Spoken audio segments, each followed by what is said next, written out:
when you're doing your head, you want to first check and make sure that everything is pretty symmetrical. Now, we as people tend to be asymmetrical in our faces, and we tend to exaggerate the asymmetrical parts. So we tend to, if you do have one eye higher than the other, we tend to make it extremely higher than the other and vice versa.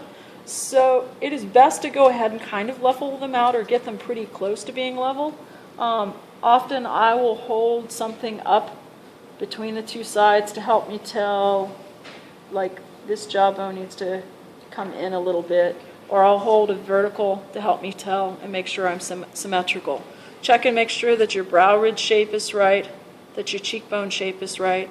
You've just got the little bulge there on for your teeth, and that you have the depression all the way back through here to put in the jaw muscles. So you want to start with the deepest muscles and work your way forward. And it's easiest to start by flattening out a section of clay. And your clay should be about the thickness of a lasagna noodle. So not very thick at all. Maybe even, I'll probably shave this down some from here. And you're going to look at where the deepest muscles are first and start and work there and work your way forward. So I'm cutting off a strip that is going to be a strip of muscle. And if you look on this guy, the deepest muscle's on this side of the face first. Or if we look at this picture, you can see the absolute deepest muscle is that one that goes from the corner of your jawbone to the corner of your mouth. And actually, if you stick your tongue into the side of your cheek and you open your mouth, you can usually feel where that one is. So to place it, I'll start by kind of lining out where the back side of it is. And then I anchor it into place, kind of press it into place a little bit. And I figure out where the front of my mouth is going to be. And it's going to be curved. So I'll cut that out curved, okay? And then you want to press it into place. And you can see how it's a little higher at the edges. You'll then take your tool, and most of your muscles are rounded so that they're convex, and trim them down. And some of your muscles are going to be like paper thin. In other words, you may add very little to the surface of the piece at all. And you can see where this pointed scoop-shaped tool comes in really handy for stuff like this. All right. So once I get a muscle in place, and normally you'd use the same color of clay, I'm just using a different color to make them show up a little bit more.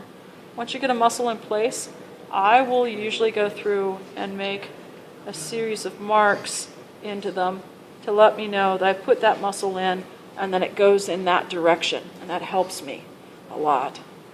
So the next one that I'm going to do is actually the mouth. And the mouth is going to be kind of an oval shape. So I cut out a rough oval shape to start with to kind of get me into the ballpark. And set it onto the mouth. And then from there, I'm going to stretch it out so that it's a little more symmetrical. It comes down too far on the chin side. So if I just press a muscle into place and I find out that it's too big, I can take my tool, and if I haven't pressed down too hard, I should be able to cut and trim the excess away. So if this shape isn't quite right over here, I can just trim that excess away, and I can trim a little bit of the excess away here. Now you should be looking at your pictures to get this shape. Definitely. Somebody hand me a set of their pictures, please.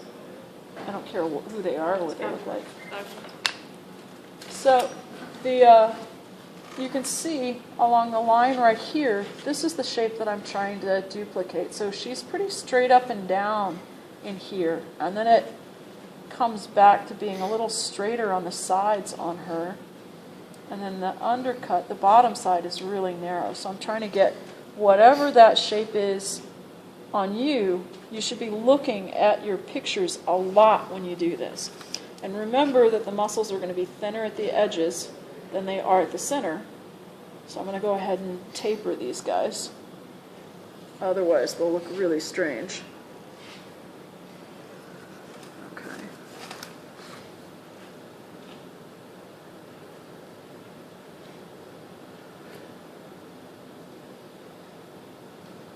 So the mouth muscle is kind of the main muscle, besides that really deep one in the corner of your cheek, that everything tends to anchor off of. So I will also look at the profile picture and make sure that from the profile my shape is right as well. So I'll make sure that this angle is right and this angle is right. I'll make sure that this is the same amount far back as from here to here. So that's going to be where that corner is right there. And like here, I think that needs to be trimmed a little bit. Once I get the mouth shape right, you're not going to include the lips in your first bit. So at the moment, I think I went out too far on one side versus the other as well. Try to make sure it's symmetrical. I'm going to take and cut out the center of the mouth. And so you want to use your calipers and measure to where that center is and put that center mark in so you'll know where that is. So make sure you use the calipers to measure that first. And you may even want to use the level to make sure that you don't end up with one side of the mouth higher than the other. Looks a little like Homer Simpson right now, doesn't it? Alright, so I'm going to cut out where the bottom lip is going to go. And it should just peel out. And then I'm going to cut out where the top lip should go. And you don't have to get that shape perfect right now. All you're wanting to do is to get the muscle there. Okay? Pushing that up, push that down a little bit.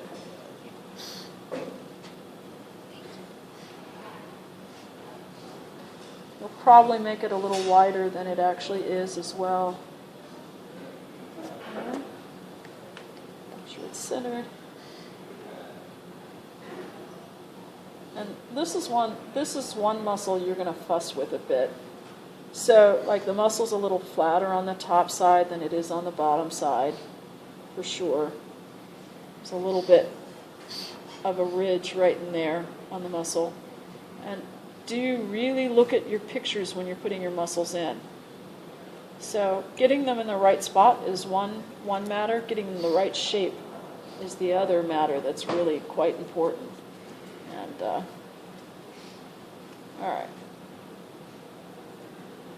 Then when I have it, and I think I've got it where I want it to be, I go ahead and put a line in it.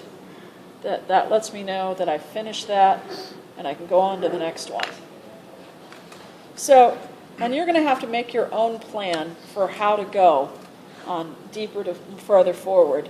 One of the next major muscles that I will often do is the one that goes from the, usually, especially as you get older, you'll get a bump on your jaw right in here. And that muscle starts down at the jaw, goes in underneath your cheekbone, and stops at your temples. If you put your fingers on your temples, when you open and close your mouth, put your fingers on your temples and open and close your mouths. So feel that move up and down right in there? That's from that muscle going underneath your cheekbone. So I'm going to lay it in place, kind of roughly where I think it should go. And I know it's a little wider at the bottom than it is on the top, so I'm going to fatten it out. And then it actually goes under the cheekbone.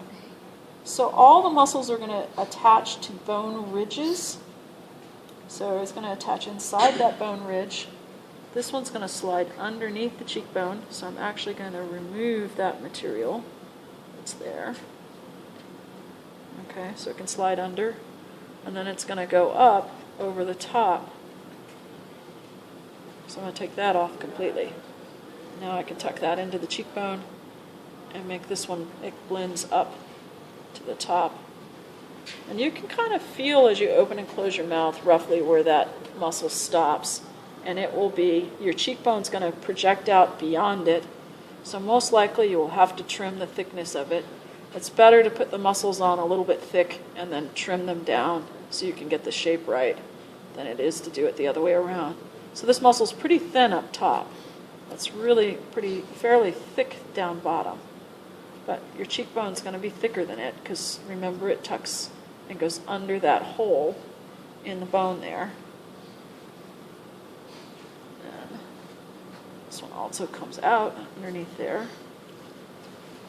And this will take a little bit of patience. It'll go a lot faster than your skull did, though, a whole lot faster.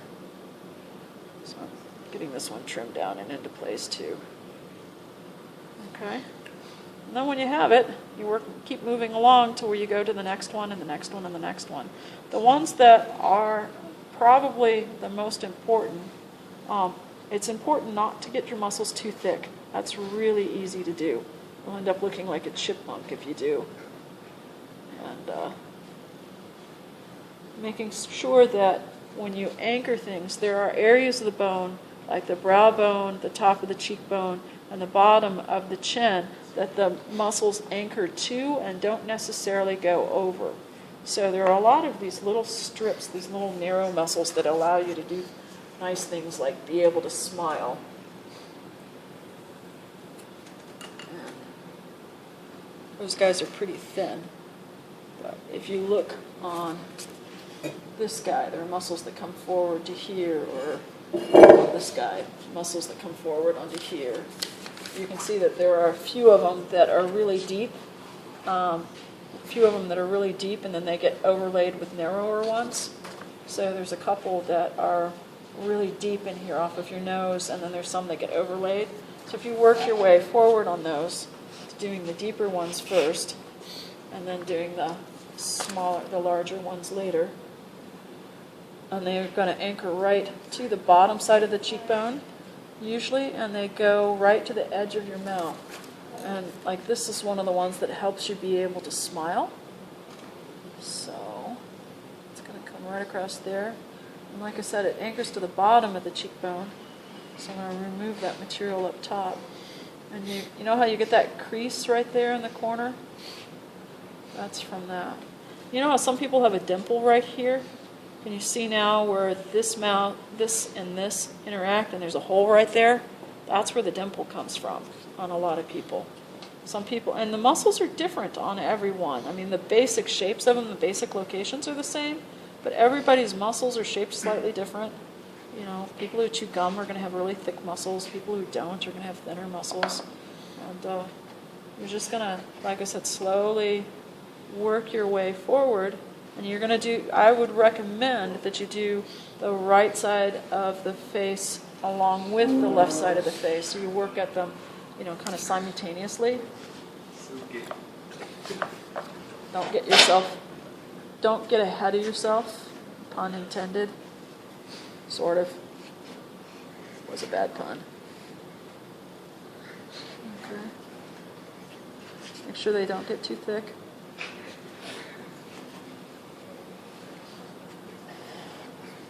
Does that make sense? Okay.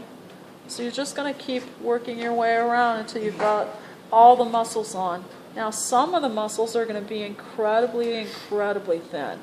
So like the muscles on your forehead, when you put those guys in, they should be like paper thin. I mean, way thinner than linguine ever would be. Don't do the muscles on your eyes yet. The eyes are easy. It's easiest to do the muscles for the eyes and the eyelids all in one. A whole lot easier.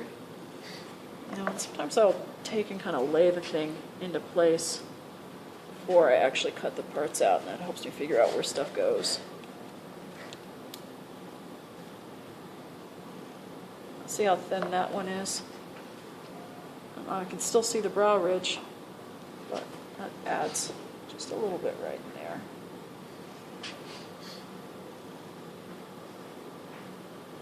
Trim it a little bit. Does that make sense to you guys? Can you leave that out for us? Yeah, and I'll leave these guys out. Okay, cut. So we can use different clay if we want.